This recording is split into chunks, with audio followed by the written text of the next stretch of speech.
자, 오늘 본문을 통해서 정금같이 나으리라는 제목으로 말씀의 은혜를 같이 나누겠습니다. 오늘 사실 이제 본문에서는요, 개역개정에서는 이제 말씀이 이제 순금같이 나오리라 이렇게 개역이 개정이 됐어요. 근데 이제 우리가 입에 배 있는 것은 정금같이 나오리라. 우리가 좀 입에 좀 잘 맞잖아요. 순금같이 나오리라. 우리 성경은 이렇게 돼 있는데 사실은 이제 같은 말입니다. 오늘 이 말씀을 통해서 우리가 정금처럼 또 순금처럼 또 단련되고 또 맑아지는 저 여러분 되기를 바랍니다. 여러분, 우리가 사는 세상은 어둠이고 고통입니다. 우리가 성경이 말씀하시는 이 세상은 그런 거예요.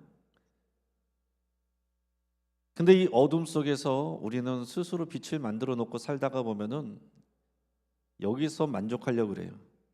그러나 예수님은 세상의 빛으로 오셨습니다. 빛 대신 예수님은 내가 길이라고 말씀하시고 빛을 따라오라고 말씀하시는 거예요. 근데 사람들은 그 안에서 자기들이 빛을 만들어 놓고 여기가 좋사오니 하면은 우리 주님을 따라갈 수가 없는 겁니다. 그러니까 여러분, 우리가 신앙생활을 이렇게 할 수가 있어요. 어둠 속에 있는데 주여 여기를 환하게 해주십시오. 근데 주님은 여기는 어둠이다, 내가 빛이다. 예수님은 모든 것을 전체를 다 환하게 밝혀주신 것이 아니라 내가 빛이니까 나만 따라와라. 우리는 여기 있고 싶은데요, 여기를 환하게 놓고 잘 지내고 싶은데요, 그게 아니라 나를 따라와라. 오래전에 1970년대 말에 어느 교회에서 목사님이, 그 교회에 강원도에서 목회하시는 분인데 광부 집사님들이 많은 거예요. 이제 신방을 갔습니다. 이제 그 탄광에서 나온 집사님을 만나서 교제하고 물어봤어요. 아이고, 이렇게 깜깜하고 어두운 막장에서 무섭지 않으세요? 어떻게 이렇게 일하십니까? 그러니까 그 집사님이 그 안전모 앞에 뭐가 있어요? 랜턴이 하나 있죠. 랜턴을 가리키면서 이렇게 얘기하는 겁니다. 목사님, 이 랜턴 하나 의지해서 저는 이곳에서 일합니다. 이 랜턴은 전체를 밝혀주진 않아요. 그러나 내 앞에 한 걸음만 비춰줍니다. 그러나 그 한 걸음 걸어가면 또 한 걸음, 또 한 걸음, 그거 바라보면서 내가 일을 하게 되는 거예요. 그러니까 저는 이 안에 이 전체를 다 환하게 볼 수는 없지만 한 걸음 한 걸음 이 빛을 따라서 그렇게 나오게 되는 겁니다. 이게 굉장한 우리에게 주는 인사이트가 있어요. 우리 인생도 그렇다는 거예요. 여러분, 세상이 어둠이고 고통이라고 그랬습니다. 그래서 예수님께서 이 어둠에 참여하셨고 세상의 빛이라고 말씀하셔서 우리를 어둠에서 빛의 자녀로 나오게 하시는 거예요. 근데 우리는 이 세상이 어둠이 아니라고 그러고 이 세상을 사랑하며 여기서만 잘 지내려고 하면은 우리 주님을 만날 수가 없고 주님을 따라갈 수가 없습니다. 이 세상은 어둠이고 고통입니다. 그래서 모든 종교와 모든 신앙의 그 핵심은요, 인간의 고통의 문제가 있어요. 근데 불교와 기독교의 차이가 뭐냐? 불교는 뭐라고 말합니까? 관찰해보니 모든 것이 인생은 고통이구나. 근데 결론을 어떻게 내렸냐면요, 이 고통은 어디서 왔느냐? 고통이 왜 생기느냐?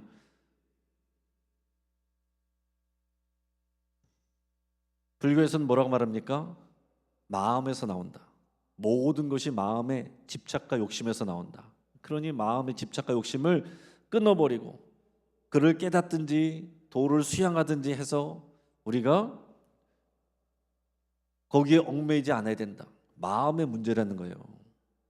근데 여러분, 이 마음의 문제라고 하면 현실적으로는요, 굉장히 위로도 받고요, 또 감동도 받고, 그런 책들을 읽으면 또 많이 또 위로도 되기도 합니다. 깨달음을 얻는 것 같기도 해요. 그러나 성경은 그렇게 말하지 않아요. 인간의 고통은 어디서 왔느냐? 하나님을 떠난 데서부터 있다라는 거예요. 하나님의 부재. 하나님이 빛이시고 영광인데 우리가 하나님을 스스로 거부하고 죄를 짓고 또 떠나간 겁니다. 하나님과의 관계가 끊어진 데서부터 일어난 것이고, 인간은 자기 자체적인 빛을 만들고 거기가 좋다고 말하고 자기 세상을 만드는데, 그러나 그것을 하나님은 어둠이라고 말씀하시는 겁니다. 그리고 그 어둠 속에 있는 우리를 건져내시기 위해서 예수님이 세상의 빛으로 오셨다라는 거예요. 그렇기 때문에 우리 성경에서도요, 이 고통의 문제가 핵심적인 문제입니다. 그러니까 여러분 곰곰이 깊이 생각해 보시면 우리가 신앙생활하는 데 있어서 여러 가지 문제가 있고 고통이 있다라는 거 이상한 일이 아니다라는 얘기죠. 이 땅에서 살아가는데 아무 문제가 없어요. 너무 행복해요. 너무 좋아요. 그럼 문제가 생겨요. 왜 그렇습니까? 예수님이 필요가 없어요. 예수님을 따라갈 필요가 없습니다. 이곳이 너무 좋아요. 사람들이 말한다면서요. 분당이 천당보다 더 좋은 데라고. 그렇게 좋아버리면 천국을 사모하는 마음이 없거든요. 내가 모든 것을 이 땅 가운데서 유토피아를 이룰 수 있다고 생각하면 주님이 필요가 없는 거예요. 그래서 비틀즈의 노래 이매진도 그런 거를 말하잖아요. 상상해봐라. 하나님도 없고 종교도 없고 천국도 없고 지옥도 없고 판단도 없고 그럼 우리 모두가 그냥 다 행복할 건데 노래 좋다고 흥얼거릴 그럴 일이 아닙니다. 우리가 지금 사순절을 보내고 있는데요. 사순절은 어떤 절기입니까? 사순절은 예수님의 그 고통의 길을 함께하는 절기예요. 근데 우리가 잘 생각하셔야 되는 것은 예수님의 고통은 우리가 받아야 될 고통이고 예수님이 어둠 가운데 오셨다는 것은 우리가 사는 세상이 어둠이라는 뜻이에요. 근데 이런 오늘 우리가 읽은 본문 욥기에는 바로 그런 사람이 나옵니다.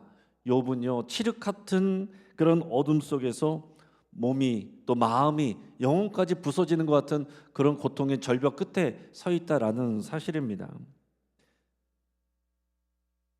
그러나 오늘 욥이 말씀하는 거예요. 이렇게 고백하는 것입니다. 그러나 내가 가는 그 길을 그가 아시나니 그가 나를 단련하신 후에는 내가 순금같이 되어 나오리라.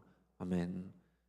여러분 이것이 우리가 금방 들을 때는 은혜가 되지만 막상 우리 상황이 되면 막 정신을 못 차립니다. 방황하고 또 도망가고 주님을 등지고 부인하고 그런 일들이 너무나도 많은 거예요. 오늘 이 욥의 고백이 우리의 고백이 되기를 바랍니다. 욥의 고통을 통해서 우리는 십자가를 분명하게 더 새롭게 볼 수 있기를 바라요. 그리고 이 고통이 어떻게 부활의 영광으로 변모되는지 하나님의 약속이 무엇인지 오늘 말씀을 통해서 함께 나눌 수 있기를 바랍니다. 오늘 본문 말씀 8절 9절 말씀을 같이 한번 읽겠습니다. 시작. 내가 앞으로 가도 그가 아니 계시고 뒤로 가도 보이지 아니하며 그가 왼쪽에서 일하시나니 내가 만나지 못하고 그가 오른쪽으로 돌이키시나 뵙지 못하는구나. 아멘. 여러분 이 말씀이 은혜가 됩니까? 아니면 공감이 됩니까? 그냥 봐도 좋은 말은 아닌 것 같죠? 지금 이 고백을 하는 욥이 지금 기분이 좋아서 하는 고백은 아닌 것 같죠? 하나님이 안 계신 것 같아요. 안 계시대요. 안 보인대요. 앞으로 가도 안 계시고 뒤로 가도 보이지 않고 왼쪽으로 가도 만날 수가 없고 오른쪽으로 가도 뵐 수가 없대요. 하나님이 안 계시네. 내 상황 가운데 내 삶 가운데 하나님이 안 보이시네. 도대체 하나님 어디 계십니까? 내가 이렇게 고통받고 있는데 하나님 뭐하고 계십니까? 하나님 여기 안 계시는 것 같은데요. 도대체 하나님 여기 계십니까? 이게 욥의 심정이고 고백이에요. 여러분 유대 문학에서 앞과 뒤 오른쪽 왼쪽 이거는요 사방을 말하고 우주를 말하는 그런 표현이에요. 그러니까 무슨 말이냐면은 이 사방 천지에 온 우주에 어디 가도 주님이 안 계시네 그거를 고백하고 있는 것입니다. 근데 욥은 어떤 사람이에요? 욥은 앞에서 뭐라고 그랬냐면 하나님께서 직접 그는 온전하고 정직하여 하나님을 경외하며 악에서 떠난 자다. 이렇게 극찬을 하신 사람이 욥입니다. 자, 욥의 그럼 받은 고난. 그러니까 이것이 굉장히 중요한 건 뭐냐면요. 욥이 잘못을 해서 받은 고난이 아니라는 거예요. 신앙생활을 열심히 하지 않아서 받는 고난이 아니라는 것입니다. 그가 너무나도 하나님을 사랑하고 하나님을 경외하고 신앙생활도 열심히 하는데 너무나도 이해할 수 없는 고난 가운데 있다는 거예요. 이것을 우리가 이 욥기를 통해서 깊이 생각하셔야 돼요. 하나님이 신뢰하는 사람인데 가장 깊은 고난의 자리에 있다라는 것입니다. 그러니까 우리의 삶 가운데 문제가 있고 고통이 오고 또 어려움이 올 때에 누구 죄 때문인가 이렇게 생각해서는 답이 안 나올 수도 있다는 거예요. 여러분, 우리 인생의 고통은 이유가 다양할 수 있습니다. 자연재해처럼 우리의 삶과 상관없이 그냥 올 수도 있어요.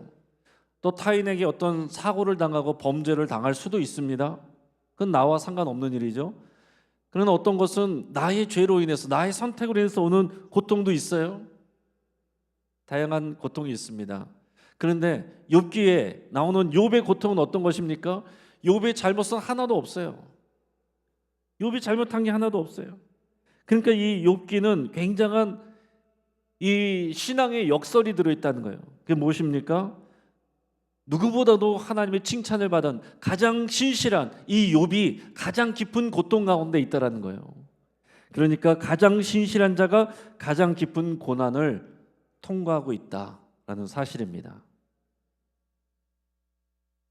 그런데 우리는 흔히 생각하죠. 내가 뭘 잘못했지?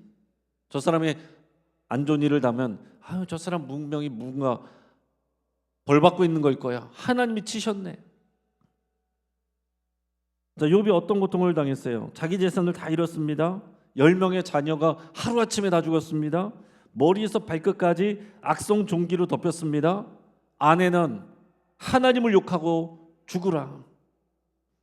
친구와 찾아왔습니다. 엘리바스, 빌다, 소발 위로하러 왔는데 와가지고서는 그 다음에 하는 말이 뭐래요? 하나님은 아무 까닭 없이 고난 주시는 분이 아니다. 네가 분명히 숨겨진 죄가 있다. 빨리 고백해라. 회개해라. 욥은 답답한 거예요. 지금 위로를 받아도 힘든 판인데 욥의 친구도 엘리바스, 빌다, 소발의 이야기들 틀린 말은 아니에요.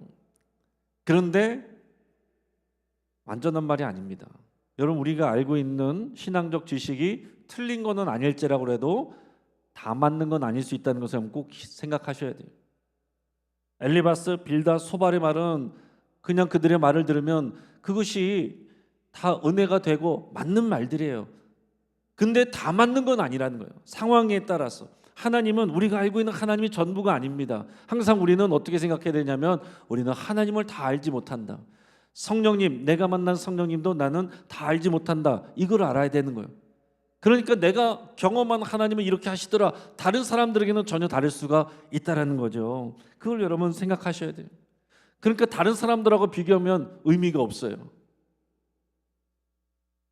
야고보와 요한은 형제잖아요. 야고보는 12제자 중에서 최초의 순교자가 됐습니다. 제일 먼저 죽었어요. 야고보와 요한이 어떻게 했습니까? 누가 더 높은 자리에 앉느냐? 그거 가지고서 막 그 엄마가 와가지고 막 로비하고 그랬었는데 야고보는 제일 먼저 순교했어요. 근데 요한은 제일 나중에 나이 들어서 죽었어요. 야고보와 요한, 그럼 누가 잘한 거예요?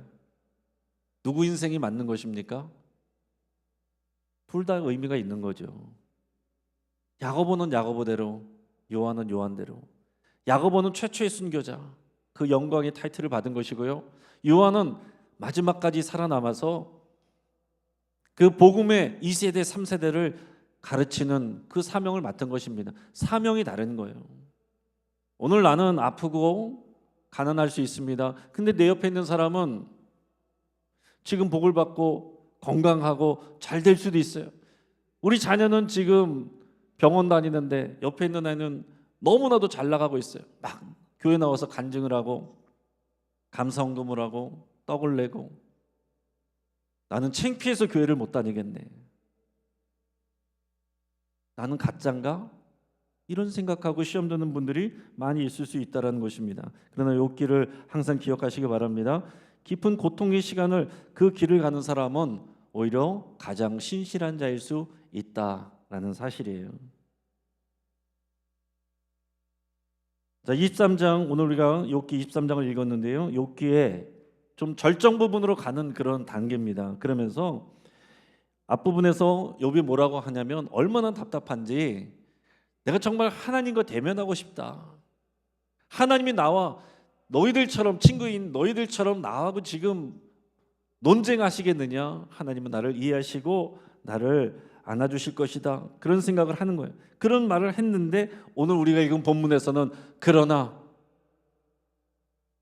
앞으로 가도 뒤로 가도 왼쪽으로 가도 오른쪽으로 가도 하나님은 안 계시네. 볼 수가 없네. 만날 수가 없네. 너무나도 아프고 그게 더 고통스러운 거예요. 지금 당면하고 있는 고통의 문제, 이것도 고통이지만은 내가 알고 있는 하나님, 그 하나님이 느껴지지가 않아요. 보여지지가 않아요. 내 믿음에 지금 믿음 생활한 것이 다 무너지는 것 같아요. 어떻게 이럴 수가 있지? 내가 아는 하나님은 그런 하나님이 아니신데. 그런 상황 속에서 지금 욥이 고통을 하고 있는 것입니다. 예전에 경기도 용인에 사는 어떤 집사님이 간증을 했는데 그분도 이런 고백을 했어요. 직장을 잃었습니다. 또 사업이 무너집니다. 그리고 어린 아들에게 희귀혈액 질환 진단이 내려졌어요. 새벽에 나와서 정말 눈물로 간절히 기도했습니다. 근데 하나님의 응답이 안 느껴지는 거예요. 하나님의 임재가 안 느껴지는 거예요. 은혜가 오질 않는 거예요. 기도할수록 하늘이 콘크리트 벽처럼 그렇게 느껴진다는 거예요.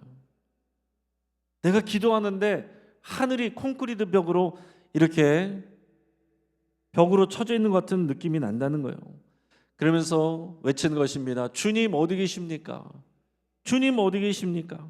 그런데 그렇게 외치는데 주님 어디 계십니까? 하는 그 기도조차도 그 메아리처럼 메아리도 없이 그냥 사라지는 것처럼 느껴졌다. 벽이 느껴졌다. 여러분 그럴 때 있으십니까? 우리가 기도할 때 은혜가 되고 하나님의 응답이 들리고 은혜가 차오르고 그러면 살만하잖아요. 근데 기도하는데도 응답이 없고 하나님이 느껴지지 않고 하늘의 벽이 쳐져 있는 것처럼 갑갑할 때 그 하나님의 침묵, 하나님이 보이지 않을 때 그때가 진짜 어려운 때입니다. 근데 그때가 의미가 있다는 거예요. 욥기에서 우리에게 말씀하는 거는 그때가 의미가 있다. 아무에게나 그런 때를 주시는 것이 아니라 하나님이 사랑하시는 신실한 자에게 그런 때를 허락하신다. 성경에서는 그런 말씀하죠. 악인의 형통을 부러워하지 마라. 여러분 주님을 알지 못하는 악한 사람들이 형통하게 삽니다. 부럽습니까? 사실은 배가 아파요. 벌 받았으면 좋겠어요. 근데 그렇게 잘 먹고 잘 사다 죽었어요. 부럽습니까? 영원히 지옥에 갈 텐데. 우리에게 분명한 믿음이 있다면 부러울 일이 아닙니다. 오늘 우리에게 하나님께서 건강 주시고 은혜 주셨다면 하나님을 찬양하고 감사하시기 바랍니다.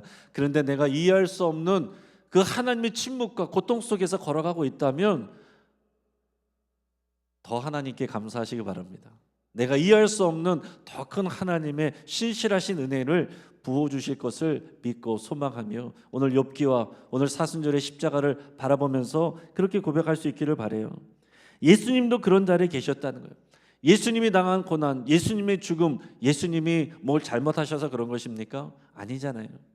그 예수님이 십자가 달리셨습니다. 예수님께서 십자가에서 어떻게 될지를 예수님 다 아셨어요. 제자들에게도 그렇게 다 말씀해 놓으셨어요. 그런데 예수님 십자가에서 외치십니다. 엘리 엘리 라마 사박다니, 나의 하나님 나의 하나님 어찌하여 나를 버리시나이까. 예수님이 연기하신 걸까요? 예수님이 연기하고 있습니까? 뻔히 아는데. 그러나 예수님은 그 순간 정말로 버림을 받으신 겁니다. 우리 대신에 버림을 받으시는 거예요. 예수님 저주 받으신 겁니다. 우리 대신에 예수님 저주를 받으시는 거예요. 가짜가 아니라는 것입니다. 주님께서 부활의 소망 이미 약속받으신 걸 알고 있지만은 지금 당면하는 그 십자가의 고통과 죽음은 현실이에요. 저도 그런 생각을 합니다. 말씀을 통해서 자칫하면 너무 쉽게 은혜로운 결론을 내버리고 나면 우리들의 고통은 사실은 인정받지 못하는 것처럼 느껴질 수 있겠다라는 생각을 할 때가 있습니다. 그래서 자칫하면은 내가 믿음이 있고 그 말씀을 잘 안다고 하면 자칫하면 상대방의 다른 사람들의 고통을 공감해 주지 못하고 위로해 주지 못하는 그런 때가 있을 수 있다는 사실입니다. 그걸 우리가 경계해야 돼요. 그래서 누군가 아파하고 고통하면은 아이고 나도 그랬어. 얼마나 힘들어. 이래야 되는데 그거 별거 아니야. 하나님이 다 알아서 해주셔. 기도해. 기도 안 해서 그래. 전혀 그 사람에게는 도움이 안 된다는 사실이에요. 오늘 예수님께서 십자가에 달려 고통하시며 그렇게 부르짖으실 때 그 고통은 실제인 거예요. 예수님 쇼하고 있네. 어차피 부활하실 텐데. 그게 아니라는 거죠. 예수님의 그 십자가 고통은 실제이고 버림받은 그 상황, 하나님이 느껴지지 않는 그 침묵, 그 실제라는 거죠. 그게 바로 우리들이 이 땅에서 경험하는 그런 실제적인 문제들이다라는 것입니다. 그런데 우리는 알고 있죠. 하나님이 침묵하셨어요. 하나님이 침묵하셨지만 그 자리에 계셨습니까? 안 계셨습니까? 그 자리에 계셨죠. 그러니까 여러분, 내 감정, 내 느낌을 가지고 다 판단하면 안 된다라는 사실이에요. 제가 이제 그런 것들을 강조를 많이 합니다. 또 제가 이제 철학과를 나와서 철학에서 철학자들은 그런 얘기를 많이 했어요. 이성을 강조하면서 또 옛날 철학자들은 감정을 믿으면 안 된다. 감정은 자꾸 변하잖아요. 그러니까 변하지 않는 이성을 믿고 이성을 가지고 생각하라. 뭐 그런 얘기들을 많이 합니다. 또 그런 것들을 제가 생각을 많이 해서 그런지 저도 이제 설교할 때 보면 그런 경우가 많아요. 우리들의 감정을 좀 믿지 말라. 우리의 생각하고 말씀을 생각하고 그 말씀으로 결론 내리고 거기를 따라가라. 맞는 말인데 저도 생각하면 자칫하면 우리 성도님들의 그 아픔과 고통을 때로는 외면할 수도 있겠다. 충분히 공감하지 못할 수도 있겠다라는 생각은 합니다. 그러나 오늘 말씀 가운데 오늘 예수님의 고통이 실제였던 것처럼 저와 여러분들의 고통은 실제예요. 그럼에도 불구하고 그 자리에 하나님이 계셨습니다. 하나님이 침묵하셨지만 아무것도 안 하셨지만 함께 계셨고 일하고 계셨다라는 사실이에요. 새벽 강가에 가면 어떻습니까? 물 한 개가 쫙 있어서 강물이 있는지 없는지 보이지 않을 때도 있어요. 그 강물이 보이지 않을 때도 있습니다. 보이지 않아도 어때요? 강물은 흐르고 있다라는 사실이에요. 하나님이 침묵하신다고 해서 안 계신 게 아닙니다. 안개가 짙어도 강은 흐르고 있다. 그래서 여러분 기억하시기 바랍니다. 오늘 우리의 삶 가운데 욥과 같은 부르짖음, 고통, 하나님의 임재가 느껴지지 않는, 보이지 않는, 예전처럼 예배를 하는데도 기쁨이 없고 기도하는데도 응답이 없는 그런 고통스러운 상황이 있을 수 있지만 주님 도대체 어디 계십니까? 주님은 함께하고 계신다. 이것이 욥기에서 또 십자가를 통해서 우리에게 말씀해 주시는 내용이에요. 그러면서 오늘 중요한 내용이 10절 오늘 전반절에 이렇게 나오고 있습니다. 같이 한번 읽겠습니다. 시작. 그러나 내가 가는 길을 그가 아시나니. 아멘. 그러나 내가 가는 길을 그가 아시나니. 욥이 이렇게 고백해요. 이거는 그의 감정에서 나오는 게 아니에요. 생각에서 나오는 것입니다. 내 마음은 너무나도 고통스러운데 감정은 이런 말을 고백하고 싶지 않은데 그러나 의지로 하는 거예요. 그러나 내가 가는 그 길을 그가 아시나니. 근데 이 말씀을요, 이 8절 9절 보이지 않는다. 근데 10절에서는 그러나 그가 아신다 이라고 고백했잖아요. 8절 9절이 자기의 진짜 마음이에요. 근데 9절은 내가 아는 하나님에 대한 지식을 말하는 거예요. 뱉는 거예요. 뱉고 싶지 않지만 믿음으로 뱉는 것입니다. 근데 여기서 히브리의 원문을 보면은 뭐라고 되어 있냐면은 그 히브리의 본문을 제대로 보면은 강조용 접속사가 붙어 있는데 그러니까 이것을 우리가 한국말로 번역하면 이런 거예요.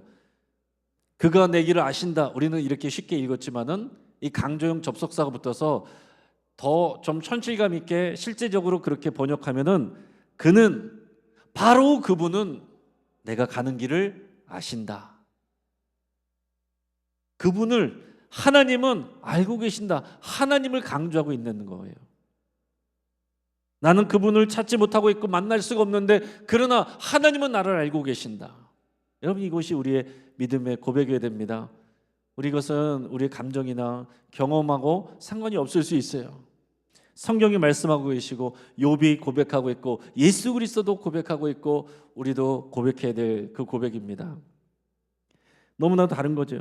그가 나를 아신다. 이것은요, 에덴 동산에서 아담이 하와에게 할 때 하는 말이에요.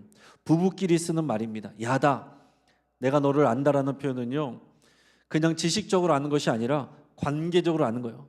다른 사람들은 모르지만 부부끼리만 알 수 있는 내밀한 것들까지도 서로 아는 그런 친밀한 관계, 깊은 관계, 관계적 관계, 그런 관계로 우리를 아신다라고 하는 거예요. 그러니까 하나님께서는 우리의 고통을 그냥 통계 중에 하나 그렇게 대하시는 게 아니라는 거예요. 요즘에 어떤 이제 여배우가 그런 걸 하는 거 본 적이 있는데요.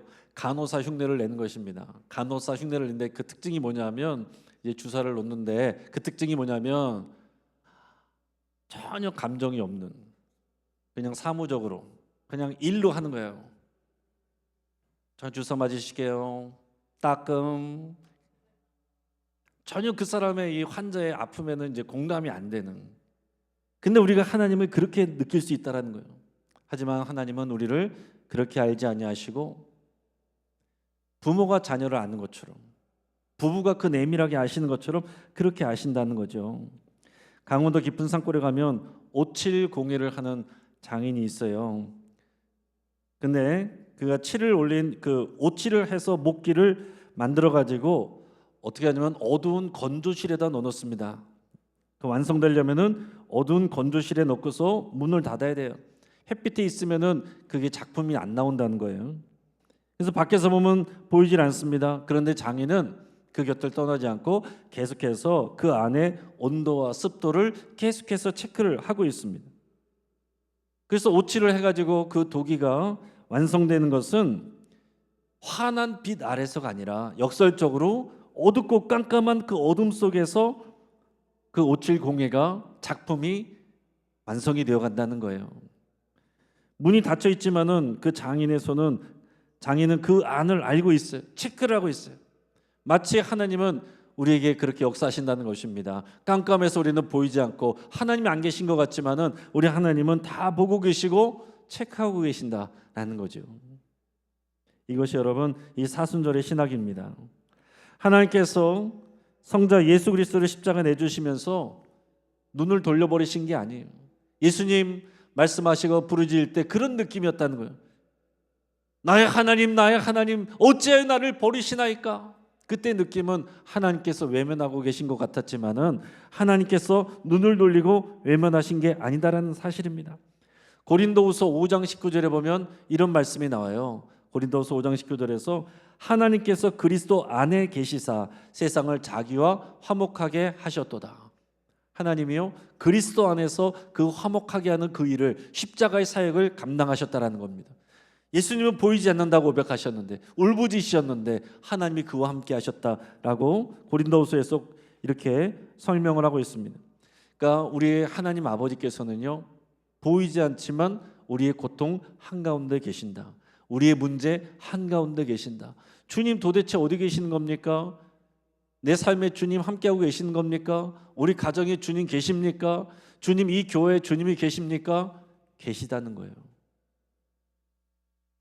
예수님께서 체포당하시고 배반당하시고 수치와 모욕을 당하시고 십자가 달려 죽으실 때도, 물부짖으실 때도 느껴지지 않았지만 하나님 함께 계셨다는 거예요. 그래서 십자가는 하나님이 안 계신다는 뜻이 아니라 가장 깊은 하나님이 함께 하시는 임재의 사건이다. 오늘 우리가 사순절에 십자가를 묵상할 때 여러분들의 삶에 이 고통스러운 어둠의 밤에 주님이 보이지 않아도, 만날 수 없어도 함께하고 계신다라는 것을 여러분 마음속으로 깊이 새기시고 확신할 수 있기를 축복합니다. 이렇게 하시는 이유가 뭡니까? 오늘 10절 말씀 같이 한번 읽습니다. 그러나 내가 가는 길을 그가 아시나니 그가 나를 단련하신 후에는 내가 순금같이 되어 나오리라. 아멘. 지금 욥의 믿음이 찬란하게 빛나는 장면이 이거예요. 나를 단련하신다는 거예요. 하나님은 안 보이신다고 분명히 그렇게 자기 감정을 고백했는데 의지적으로 고백하는 겁니다. 하나님 나를 단련하시는 거야. 하나님 도대체 어디 계세요? 안 계신 것 같은데 이게 내 마음이지만 그래도 하나님 함께하고 계시고 나를 단련하고 계시는 중입니다. 이렇게 고백을 하는 거예요.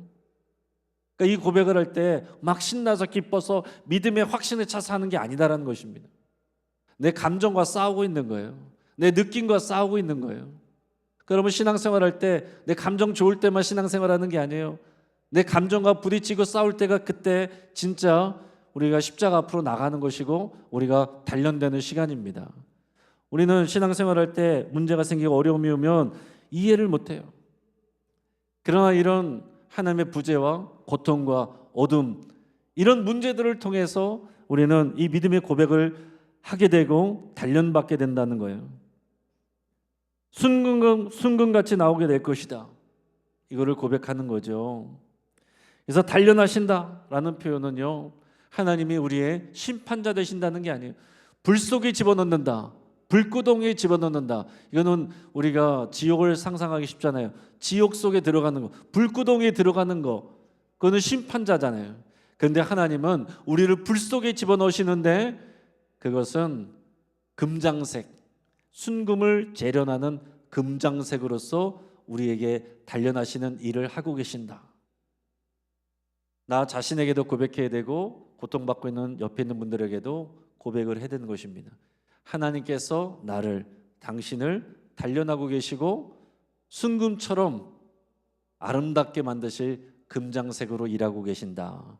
이게 우리의 믿음의 고백인 것입니다. 옆에 있는 분들에게 이렇게 고백해 보겠습니다. 하나님께서 당신을 단련하셔서 순금같이 나오게 하실 것입니다. 이렇게 한번 고백해 보시길 바라요. 하나님이 당신을 단련하셔서 순금같이 나오게 하실 것입니다. 여러분, 이것을 여러분들의 간증으로 고백을 하실 수 있기를 바랍니다. 이 말을 말라기 선지자가 이걸 받아서 그렇게 말라기서에서 고백하고 있어요. 말라기서 3장 3절 보면 이렇게 고백하고 있습니다. 그가 은을 연단하여 깨끗하게 하는 자같이 앉아서 레위 자손을 깨끗하게 하되 금, 은같이 그들을 연단하리니. 연단하리니. 그는 그 민족이 받는 고통, 나라가 망하고 바벨론에 끌려가고 또 다시 돌아왔는데 돌아와서 막 열심히 되는 것 같았는데 하나님 약속대로 돼서 좋긴 했는데 잘 안 돼요.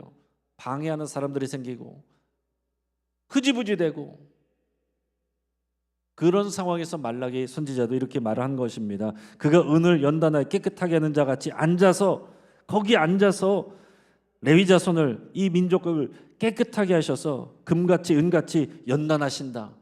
욥이 한 고백을 그대로 말라기 선지자가 또 말씀을 했어요.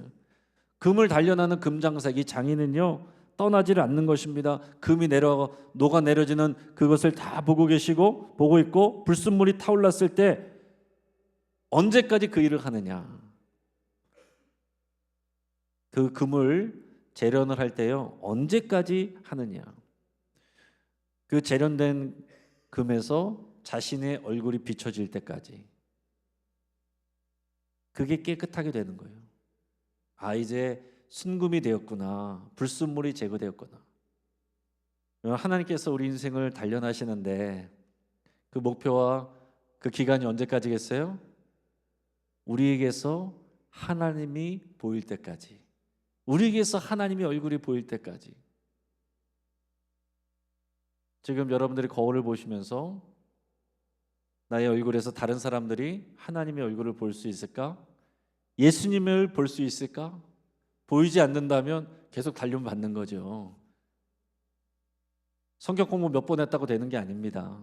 하나님 앞에 갈 때까지 우리는 계속 단련받고 재련받으면서 어떻게 될 때까지요? 우리 안에서 예수 그리스도의 형상이 보일 때까지 단련하고 계신다. 여러분 신앙생활할 때 그 생각을 여러분 미리 마음을 두셔야 돼요. 나는 안 바뀐다. 다른 사람들을 바꾸겠다. 그러면 이제 두드려 맞는 것입니다. 자, 부산에서 한지 공예하는 한 권사님의 간증을 들은 적이 있는데, 한지 공예할 때 한지는 당나무 껍질을 삶고 두드리고 물에 풀고 발로 뜨고 건조하는 이런 과정을 여러 번 거칠 때요. 그래서 이 한지 공예가 굉장히 대단한 일이고 한지가 이제 비싼데요. 그 중에서 가장 중요한 공정이 뭐냐면은 도침이라는 공정입니다. 다 다듬 만들어진 한지를요 단단한 돌 위에다 놓고서 수천 번 막 두드리는 거예요. 근데 두드리면 두드릴수록 한지는 더 질겨지고 광택이 나고 수백 년을 견딜 수 있는 이런 고품질의 종이가 된다는 것입니다. 근데 그 권사님, 한지 공예라는 권사님도요, 남편을 먼저 떠나보내고 홀로 자녀를 키우면서 그렇게 살아왔어요. 그러면서 나중에 간증을 할 때 그런 고백을 했습니다. 하나님께서 저를 이 한지처럼 내가 도침하듯이 저를 두드리셨습니다. 그런데 하나님께서 나를 두드릴수록 제가 더 단단해졌습니다. 이런 고백을 했다는 거예요. 예수님의 십자가는 바로 그 도침의 자리이고, 이 사순절에 이 십자가를 묵상하는 이 자리는 주님이 우리를 도침하시는 그 과정을 마음속으로 되새기는 것입니다. 지금 내가 통과하고 있는 도가니가 있을 수 있어요. 저도 여러분도 한 사람도 빠짐없이 이 도가니의 과정이 다 있습니다. 그러니까 여러분 신앙생활할 때 저번에 말씀드린 것처럼 예수님께서 요한복음에서 보면 회중들한테는 그런 얘기 잘 안 하셔요. 받아들일 수가 없으니까.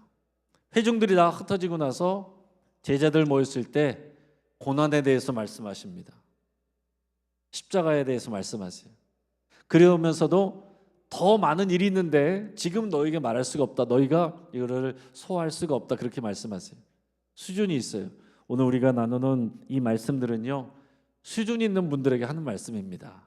오늘 이 자리에 앉아 계신 분들은요, 수준이 있는 분들이세요. 한 번만 인사도 합시다. 옆에 있는 분들에게 수준 있는 분이 있습니다. 이렇게 한번 인사하시기 바랍니다. 여러분, 축복을 묵상하는 사람은 초신자고요, 고난을 묵상하는 사람이 수준 있는 사람이에요. 그렇다고 해서 고통을 미워하는 게 아니고, 우리는 이 사순절에 예수님의 발자국을 따라가는, 그리고 기억하고 생각하는 그 시간에 있는 것입니다. 예수님의 십자가, 고통의 십자가, 그것은 고통이 끝이 아니에요. 그 끝은 무엇입니까? 빈 무덤이에요. 빈 무덤의 영광입니다. 여러분, 가수 이은미 씨라고 아시죠? 무명 시절을 길게 보냈던 이 가수였는데, 한때 이제 1990년대 초에 음반은 안 팔리고 소속사도 없어지는 사고를 당하고 또 어머니가 아프셔서 병수발까지 하는 그런 힘든 상황이 생활고에 시달렸대요. 그러면서 인터뷰에서 이렇게 고백을 했습니다. 그 시절 나는 하나님을 참 원망했습니다. 왜 이렇게 힘든 길을 걷게 하시냐고. 다른 가수들은 쉽게 잘 갔는데 왜 하나님 나를 이렇게 힘들게 하시냐고. 그런데 그 긴 도가니 같은 인생을 거치면서 그녀의 목소리가 더 깊고 풍성해졌다는 거예요. 그러면서 훗날에는 이렇게 고백을 합니다. 그 시절의 눈물이 지금 내 노래 속에 있습니다. 그 고통이 없었다면 나는 이 노래를 부를 수 없었을 것입니다. 많은 사람들이 또 이 가수의 노래를 들으면 가슴 절절하게 와닿는다, 그런 표현을 하잖아요. 목소리로 노래하는 것이 아니고 정말 마음으로 노래하는구나, 몸으로 노래하는구나, 자기 인생을 노래하는구나. 그것이 와닿는 것은 그런 인생의 도가니가 거쳐오는 시간들이 있었기 때문이다 라는 사실이에요. 사랑하는 성도 여러분, 지금 저와 여러분들 삶 가운데 사순절을 지나는 이 시간에 여러분들의 도가니는 무엇입니까? 질병입니까? 아니면 경제적인 문제입니까? 아니면 관계적인 문제입니까? 그 어떤 것이든지 그 끝이 있다는 것을 여러분 기억하시고, 당장의 예수님의 등 뒤만 바라보면서 한 걸음 한 걸음은 따라가면 된다는 것을 믿으시길 바랍니다. 문제 해결책이 무엇이냐고 여러분 묻지 마세요. 그냥 내가 지금 해야 될 일을 그 자리에서 한 걸음만 나가면 된다라는 사실입니다. 그리고 고백하실 때 이해할 수 없어도 보이지 않아도 주님이 계시고 주님이 일하고 계시고 나를 정금같이 단련하고 계셔서 반드시 우리에게 이 길을 떠나지 않는 우리에게 기쁨을 주시고 영광을 주시고 찬란하게 하시고 우리의 얼굴을 들게 하실 것입니다. 이것이 우리의 믿음의 고백이 되어야 되겠습니다. 이 믿음의 고백을 가슴에 품는 저 여러분 되기를 주의 이름으로 축복합니다. 같이 한번 기도하겠습니다.